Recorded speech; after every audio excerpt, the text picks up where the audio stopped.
Alcohol abuse ये क्या होता है, ये राइज है, मतलब ज़्यादातर देखा जाता है यूथ में, मतलब आज के जनरेशन्स में। ड्रग जो कि कॉमनली एब्यूज्ड है, जो कि क्या है, ओपियोइड्स, कैनाबिनॉइड्स और कोका एल्केलॉइड्स।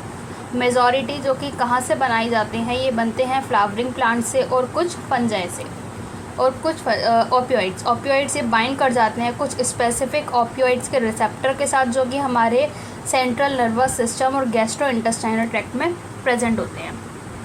हीरोइन, जिसको हम कॉमनली स्मैक भी बोलते हैं, जो कि एक केमिकली डायएसिटाइल मॉर्फिन है, जो वाइट कलर का होता है, ऑर्डरलेस होता है और बिटर क्रिस्टलाइन कंपाउंड है, जो ऑब्टेन्ड होता है बाय एसिटाइलेशन ऑफ मॉर्फिन और एक्सट्रैक्टेड होता है from latex of Poppy plant, जो कि क्या है, पपेवर सोमनीफेरम। ये यूजुअली स्नॉर्टिंग और इंजेक्शन के थ्रू लिया जाता है। हीरोइन क्या करता है, ये डिप्रेजेंट होता है और हमारे जो बॉडी का फंक्शन है उसको स्लो कर देता है।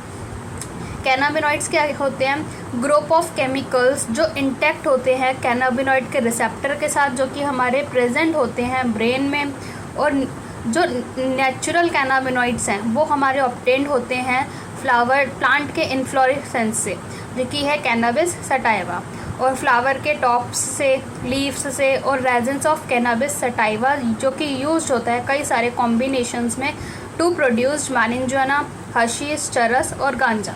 ये इन्हेलेट किया जाता है और ओरल इंजेक्शन के थ्रू लिया जाता है, जिसका इफ़ेक्ट हमारे कार्डियोवास्कुलर सिस्टम पर पड़ता है, और ये अब्यूज़ किए जाते हैं कुछ स्पोर्ट पर्सन्स द्वारा, ताकि उनकी परफॉर्मेंस इंक्रीज़ हो सके। कोका एल्केलॉइड्स या फिर कोकेन, ये हमारे ऑब्टेन्ड होते हैं कोका प्लांट्स एरिथ्रोजाइलम कोका से, जो कि नेटिव है साउथ अमेरिका का। ये इंटरफेयर करता है with the transport of neurotransmitter dopamine के साथ। कोकेन, जिसको हम कोक या क्रैक भी कहते हैं, ये यूजुअली स्नॉर्टेड होते हैं। इनके पास पोटेंट स्टिमुलेटिंग एक्शन होता है सेंट्रल नर्वस सिस्टम पे, जो कि कुछ सेंस ऑफ यूफोर्बिया, मतलब फीलिंग ऑफ फुलनेस, जैसे उल्टी आना लगता है इसमें, और क्या कर देता है, ऐसे साथ साथ इंक्रीज़ कर देता है एनर्जी को। अगर हम इसी की एक्सेसिव डोज ले लें तो ये कॉज करेगा हेल्यूसिनेशंस और कुछ अदर, जैसे कि एट्रोपा बेलाटोना और दतूरा, जिसके एग्जांपल्स हैं हमारे एट्रोपा बेलाटोना और दतूरा। अब ये कुछ डायग्राम्स देखा जाए तो ये स्ट्रक्चर है मॉर्फिन का, ये है हमारा कैनाबिनॉइड का मॉलिक्यूल। ड्रग्स क्या है, ड्रग्स बारबिट्यूरेट्स या एम्फेटामिन्स या फिर बेंजोडाइजेपिन्स और कुछ अदर सिमिलर ड्रग्स, जो कि नॉर्मली यूज होती है मेडिसिन में, ताकि एक इंसान मेंटल इलनेस से बच सके, जैसे कि डिप्रेशन या इंसोम्निया से। ये ऑफन अब्यूज्ड की जाती है।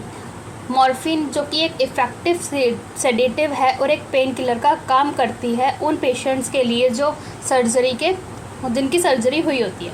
कई सारे प्लांट्स, फ्रूट्स और सीड्स, जो कि हेल्यूसिनेशन प्रॉपर्टी शो करते हैं, used for 100 years in folk medicine, वो 100 सालों तक यूज हो चुके हैं फोक मेडिसिन में, रिलीजियस सेरामिक्स में और रिचुअल्स में all over the globe.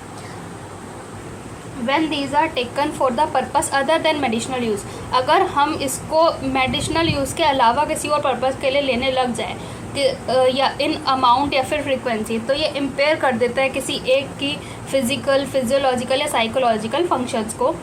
It consist drug abuse, smoking also paves the way to hard drugs. अब जैसे टबैको है, टबैको जो कि यूज किया जा रहा है ह्यूमन से मोर देन 400 ईयर्स पहले से, ये स्मोक्ड होता है, च्यूक्ड होता है और use as a snuff. Tobacco जो कि कंटेन करते हैं large amount of chemical substance, जिसको हम निकोटीन कहते हैं या फिर एल्कलॉइड कहते हैं। निकोटीन जो कि स्टिमुलेट करता है हमारे एड्रिनल ग्लैंड को to release adrenaline and noradrenaline in blood circulation, जिसकी वजह से दोनों ही ब्लड प्रेशर और ब्लड रेट हमारा इंक्रीज हो जाएगा। तो स्मोकिंग क्या होता है, स्मोकिंग क्या करता है, इंक्रीज कर देता है incidence of cancer of lungs, lung के कैंसर को बढ़ाता है, यूरिनरी ब्लैडर के, थ्रोट के, bronchitis, emphysema, coronary heart disease, gastric ulcer etcetera. Tobacco chewing जो कि एसोसिएटेड होता है with high risk of cancer of oral cavity, जो लोग टबैको खाते हैं तो उनको ज़्यादा चांसेस होते हैं ओरल कैविटी कैंसर होने के। स्मोकिंग इंक्रीज कर देता है कार्बन मोनोऑक्साइड के कंटेंट को ब्लड में और रिड्यूस कर देगा concentration of haemoglobin bound oxygen को, जो कि कॉज कर देगा ऑक्सीजन की डेफिशिएंसी एक बॉडी में। अब एडोलिसेंस या फिर ड्रग्स या फिर एल्कोहल अब्यूज़ क्या होते हैं? Period and a process during which child in terms of his और हर एल्टीट्यूड, जो कि 12 से 18 ईयर्स का एज होता है बिटवीन चाइल्डहुड एंड एडल्टहुड, जो कि एडोलिसेंस पीरियड कहलाता है। इसमें क्या होता है ये अकम्पनीड होता है बाय सेवरल, मतलब इसमें क्या होता है, इस एज में क्या होता है, काफ़ी सारे बायोलॉजिकल और बिहेवियरल चेंजेस इंसान में देखे जाते हैं। व्हेन वुल्नरेबल फेज ऑफ मेंटल और physiological development of an individual. Use of drug और एल्कोहल में भी आउट ऑफ क्यूरियोसिटी। तो पहला जो यूज़ है ड्रग लेने का या एल्कोहल लेने का, तो पहला तो है क्यूरियोसिटी से, लोग क्यूरियोसिटी में लेते हैं या फिर एक्सपेरिमेंटल वाइज लेते हैं, लेकिन ऐसे ही धीरे धीरे क्या हो जाता है, लेटर यूज़ की वजह से ये प्रॉब्लम एस्केप हो जाती है, मतलब वो रेगुलर लेने लग जाते हैं। Addiction and dependence. एडिक्शन क्या है? एक साइकोलॉजिकल अटैचमेंट है कुछ सर्टेन इफ़ेक्ट्स के द्वारा, जैसे कि यूफोरिया या फिर temporary feeling of well being, जो कि एसोसिएटेड होती है ड्रग और एल्कोहल से। अगर हम कुछ रिपीटेड यूज़ करें ड्रग्स का, तो ये क्या कर देगा, the tolerance level of receptors जो हमारी बॉडी में हैं उनको इंक्रीज़ करा देगा। तो इन ड्रग्स का यूज़ अगर एक बार किया भी जाए तो can be a forerunner to addiction, तो वो उस एडिक्ट को एक आगे बार बार यूज़ करने के लिए करेगा। डिपेंडेंस क्या होता है? Tendency of the body to manifest a characteristics and unpleasant withdrawal syndrome. मतलब अब एक जना है जो कि बहुत टाइम से ड्रग ले रहा है, अब वो उसने एकदम से छोड़ दी तो क्या होगा, उसको कुछ विड्रॉवल सिम्टम्स आएंगे if regular dose of drugs और एल्कोहल से एब्रप्टली डिसकंटिन्यू। तो यही चीज़ क्या कहलाएगी? डिपेंडेंस। मतलब वो उस चीज़ का एडिक्ट हो, मतलब उस चीज़ पर डिपेंड हो चुका है, अगर वो उसको छोड़ भी रहा है तो उसको कुछ विड्रॉवल सिम्टम्स आ रहे हैं, ठीक है, जो कि कैरेक्टराइज होता है बाय एग्जाइटी, शेकीनेस, नोसिया और स्वेटिंग। अब इफ़ेक्ट क्या है ड्रग का या फिर एल्कोहल एब्यूज़ का? Recklessness behaviour, vandalism, violence, excessive dose of drugs जो कि लीड कर देता है कोमा को और इवन डेथ को ड्यू टू रेस्पिरेटरी फेलियर या फिर हार्ट फेलियर या फिर सेरिब्रल हेमोरेज। ये जो कॉम्बिनेशन है ये रिजल्ट कर देता है into overdosing and death. Those who take drugs intravenously, जो लोग ड्रग्स इंट्रावेनसली मतलब वेंस के अंदर लेते हैं, जो कि डायरेक्टली इंजेक्ट किया जाता है वेंस में, वो एक्वायर करते हैं इन्फेक्शंस को, जैसे कि एड्स और हेपेटाइटिस बी, जो कि chronic infections. Chronic use of drugs या alcohol damage nervous systems and liver, जिससे कि सिरोसिस हो सकता है।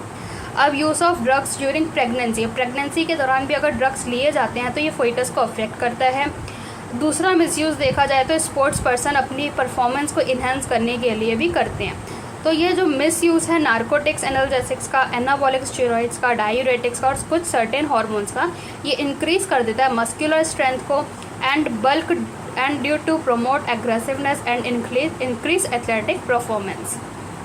अब इस एनाबॉलिक स्टेरॉइड का साइड इफ़ेक्ट्स क्या हो सकते हैं? फीमेल में देखा जाए तो मैस्कुलनाइजेशन जो कि फीचर होता है एक मेल की तरह, एग्रेसिवनेस बहुत ही ज़्यादा हो जाना, गुस्सा बहुत ज़्यादा आना, मूड स्विंग्स होना, डिप्रेशन होना, एबनॉर्मल मेंस्ट्रुअल साइकिल होना, एक्सेसिव हेयर ग्रोथ और ऑन फेस और बॉडी जो, और एनलार्जमेंट ऑफ क्लाइटोरिस और डीपनिंग ऑफ वॉइस, ये सब हो सकते हैं फीमेल में।